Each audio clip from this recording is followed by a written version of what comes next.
TIL. In several Chinese cities, there is a service called jam busting. Drivers in traffic jams who need to get somewhere urgently call for a couple of people to show up on a motorbike. One stays with your car, and the other puts you on the back of the bike, and blasts off through and around the jam. If they didn't stay with the car, they'd have to pay one less person and they'd make more traffic jams, which makes more business.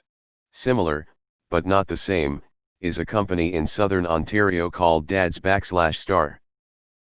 They'll come pick up your car and also drive you home. I've used it a few times where I've driven somewhere with zero intention to drink, but as life would have you, I'd end up drinking.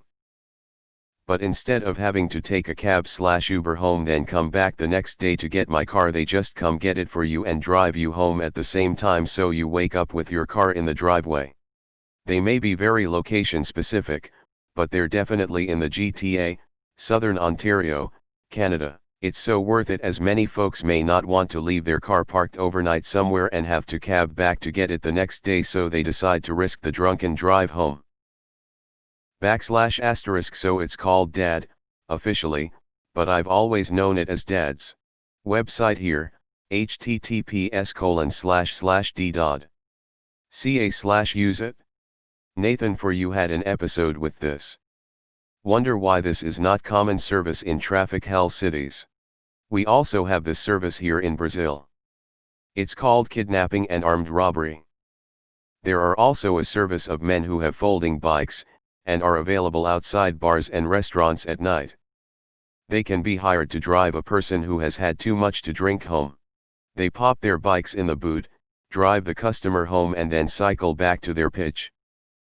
We used to do this in Nigeria too. But people on bikes are not as common as they used to be. I can't even trust the Uber Eats guy to bring me my food, no way I'm trusting a stranger to bring me my car. A similar service exists to avoid DUIs. I've personally used it before in Beijing. LOL. Get hammered, call these dudes up, one bikes you home, the other follows in your car. Great service. Bangkok had something similar way back, early 1990s, when I went there for projects. Not necessarily the jam busting part, but you had motorcycle taxis, especially helpful if you want to make sure that you got to the airport and you traveled light. The rule of traffic time there was 1 hour 1 mile. Fun story, I was with an investment bank and we had a huge deadline at 9 a.m. for a multi-billion-dollar power project. We sent out 4 copies of our proposal at 6 a.m., we had worked through the night on the final day, the culmination of many months' work, sending 2 by taxi and 2 by motorcycle. Yes, we got it in on time and also win the bid. Introducing in 2025, Jam Busting.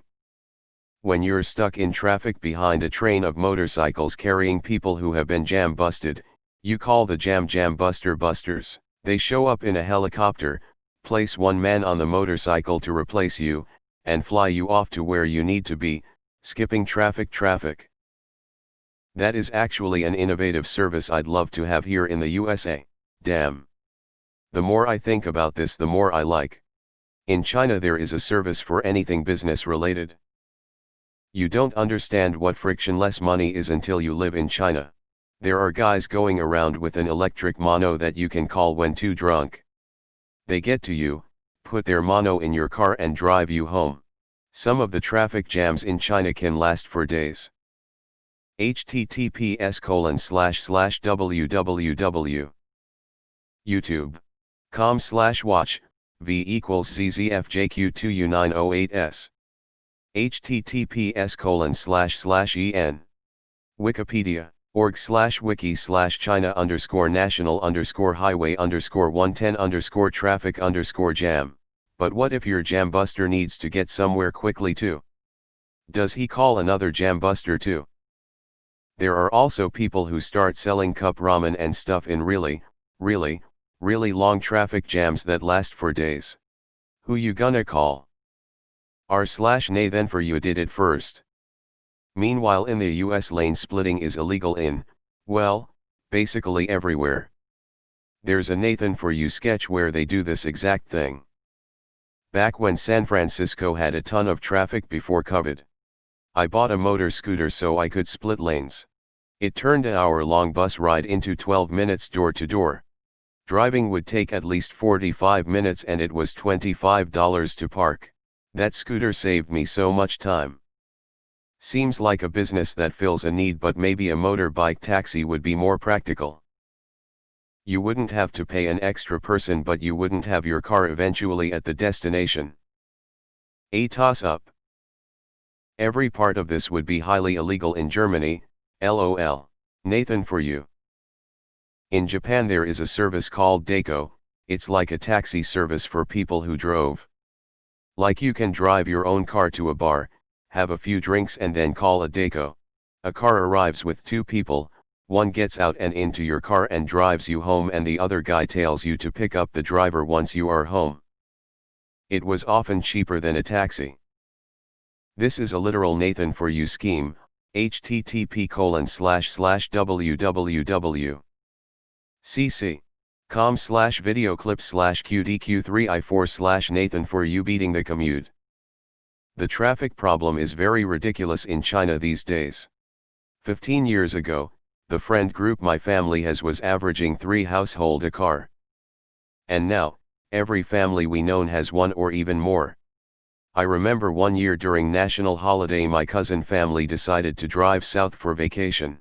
Stuck on highway for 2 days and drove back home immediately after traffic getting better to cure the pain they got from the waiting. I think the road was not bad at all, but for any national holiday, it just too much to handle. You get a free car, and an easy way to dispose of witnesses, what a deal. Oddly enough, this is an example of capitalism in action. Why not just ride a motorbike to begin with? Dude, is this a legit thing? That premise was the plot of a Nathan for you episode. This is Nathan's idea. Why not just own a motorbike instead of a car then? I had a nasty, 50-mile each way commute on one of the most congested freeways in LA. Instead of hiring a couple on a motorcycle to come rescue me on demand, I just bought a motorcycle and commuted every day on it. I don't really see the point of paying someone to drive your car in traffic while you ride on the back of a motorcycle. If you're going to accept the risk of being on a motorcycle, you might as well be riding it yourself.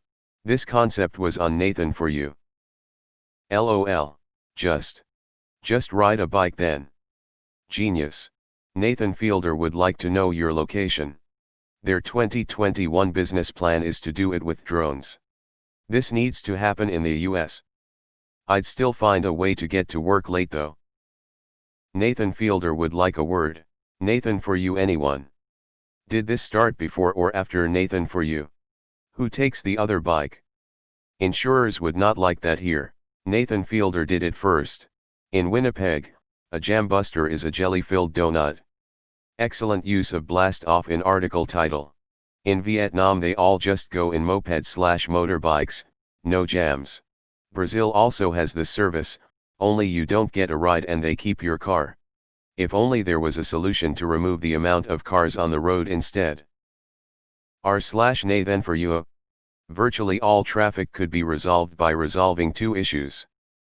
People who enter an intersection which they cannot clear before the cross traffic has a green light. People who do not respect appropriate merging procedures in the entrance and exit lanes of highways.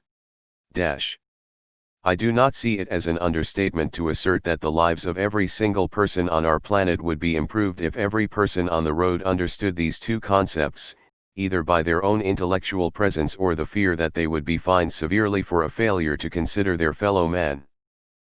If you enter an intersection which you cannot clear before the light changes, you should be fined more than the cost of your family's dinner that night. If you do not regulate your speed at the entrance or exit points of a highway, or far more importantly, if you use the entrance or exit points of a highway to benefit your own schedule rather than respecting your fellow man, you should be fined to the greatest extent of your transportation regulations.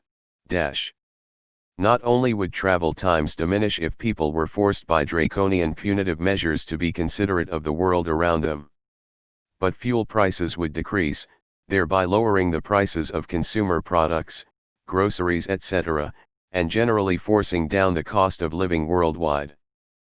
I'm serious. We would only have to execute a handful of municipal lawmakers worldwide to make this happen.